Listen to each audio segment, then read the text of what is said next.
Yo, what's up, folks, man? Welcome to the Kenneth McLaurin Comedy Room.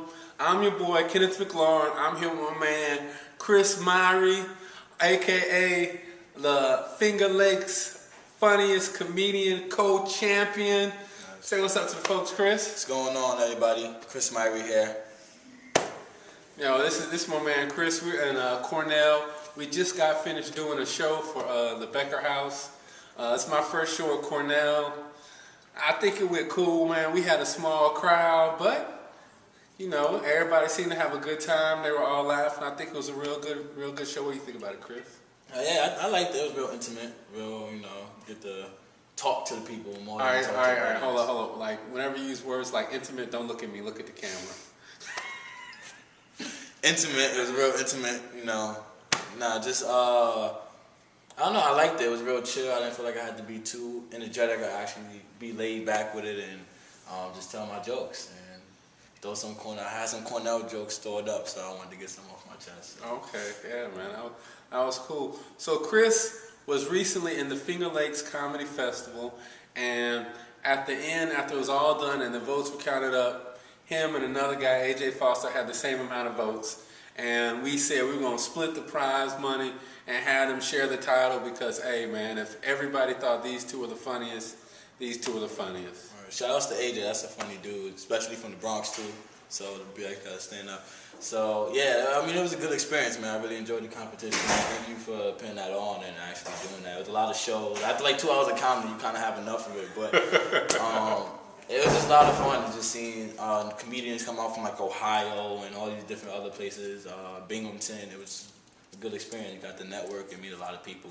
And the local like comedians in like upstate New York is strong. I think we have a strong presence and we're really trying to make a movement and have more comedy up here, upstate. So yeah, that's cool. So Chris, man, tell me a little bit about yourself. How long have you been doing comedy? I've been doing comedy for about 2 years, ever since I came to Ithaca, actually. I mean, I've always been a clown, just clowning around and joking around. But I seen this poster on campus, and it was like, stand-up competition, join now. And I was like, yo, should I join? I was going around asking my friends, yo, should I join?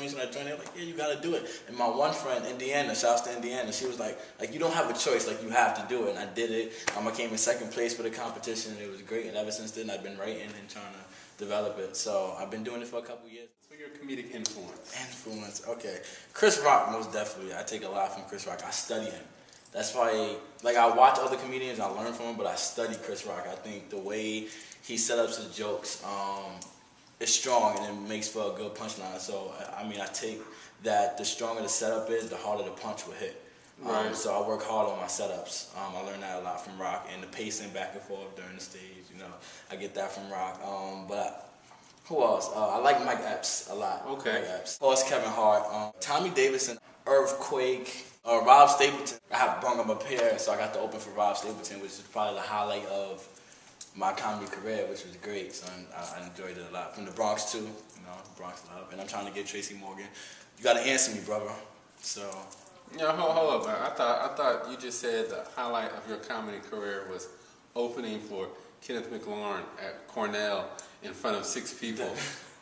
I didn't know. That was yesterday. It changes day by day. Oh. But no, I love opening for Kenny too. I mean, I like whenever me and Kenneth is on the same card. It's always a good time. Yeah, and always thinking of new ways to put our set list on stage. I swear I never started doing it until he did it, and then I think it helps a lot though. But yeah. So I have my set list on stage with me pretty much like all the time if possible. And I used to be like, never carry a set list, memorize all your jokes. It's all because Chris Rock. It was an interview I saw with Chris Rock, or I heard, I forgot how, but they asked him about the monitors on stage, and he said one of the monitors is not a monitor. It has his set list. Like the first time I did 45 minutes, I was at the barbershop, and I had my set list, and I laminated, and I had it on a wall, like over on the corner, and I was like, oh, this is great. So I'm always coming up with new ways. The newest creative way, just to show. Here we go, set list on the mic stand. How's that? But today, actually, I didn't even use it. No, I hopped around with my jokes. And that's the thing with small crowd. Like you get the, workout jokes that you don't normally get to work out. Like if it was a bigger crowd, I would have used more jokes that I knew would work. So what's been your best comedy experience? All my experiences, I love them all. Like, I don't have a favorite one. All right. Now on the flip side, what's your worst? Worst, I did an open mic, and this was early on in my career, even though I've only been doing it for a few years. And it was somewhere downtown, and it was like 3 people. And at that time, I wasn't used to improvising on stage or like kind of altering your set to match the audience. So I was just pissed off because I go off laugh. So if no one's laughing or people like laugh, but you don't really hear it that well because there's not that many people, you're just like, damn. So I left that place. I was kind of upset because I was told there was going to be a lot of people there, and it wasn't. So I was just like, and I couldn't find parking. I could have got a ticket. I swear cops would just come out the fire hydrant. It's like, hey, what you doing? Sorry, officer. My flash was on. Yeah. Do you have a favorite joke? Like yours or a joke that you heard from somebody that's a favorite joke? I do have a favorite joke I heard from someone, and I do have a favorite joke. I think my personal favorite joke is probably anything doing with my mom, especially the Christmas one. My mom being cheap. I just love ripping on my mom because I love her and she's funny too. She's a funny character. I wish she does stand up, but she's like 42. I don't think she's gonna really want to do stand up, and she got 4 kids. It's not gonna really work out. But I think she's a funny individual, and I just love making fun of her because it's something that's real and true that I experienced. So I love anything dealing with my mom. My favorite joke that I heard was by Louis Ramey from Cutting Edge Entertainment. He was finalist on the Last Comic Standing. He has his own TV show on something. Shout out to Louis. But he had this joke where he's like he loves going to tanning salons and tricking all the white people that come in. He stands outside, and every time a white person comes through, he just looks at his skin and goes, ah! And I heard it before. I know I heard it before. He came perform when I opened for him, and he came and he performed, and I couldn't stop laughing. I don't know why I was crying. I almost peed my pants for like 5 minutes. I couldn't stop laughing. So it was crazy. Oh man, that's funny. Chris. That's me. Yes, it's you. What do you have coming up? What do I have coming up? I recently got offered to go on a tour with a couple other artists. It's going to be like a poet, and someone else.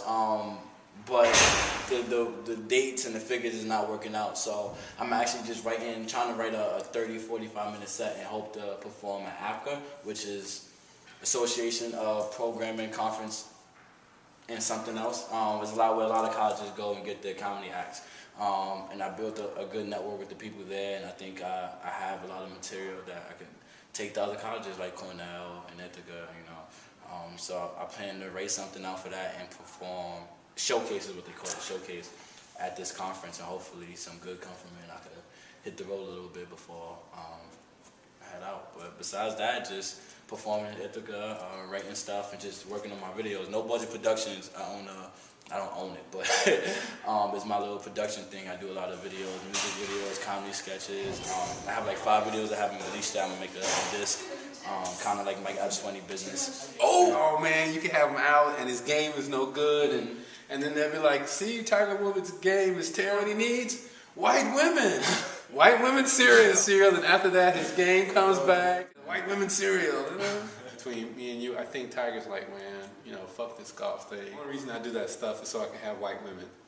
If I can't have white women, why even bother? It's useless, man. What good is it? There's motivation in there anymore. Tell them where they can find you on the internet. You can find me, just search Christopher Miree on YouTube. I should come up. YouTube channel, Townsend, that's Town, and then Send, 172. A bunch of comedy videos, comedy sketches, classic music videos in HD. Make sure you watch them in HD. And then you can follow me on Twitter, @BrotherChris. And then, or catch me in Ithaca. It's 10 square miles. If not, you catch me at the barbershop, big times. Oh yeah, man, Big Time Barbershop. Give a shout out to them, man. That's where all the comedy has been happening in Ithaca, man. Shouts to Joe. Joe, True. Big up! Jamaican, big up! Fuck up, fuck up, fuck up! Yeah, so, man, we're about to get out of here. Check you folks out. Kenneth McLaurin, Comedy Room. Check it out. .com. That's it, man. Check me out on Facebook. Holla at me. Bring me to your spot for cheap. Come with my man Chris. Word. I'm only $2. That's a mojito. I wish.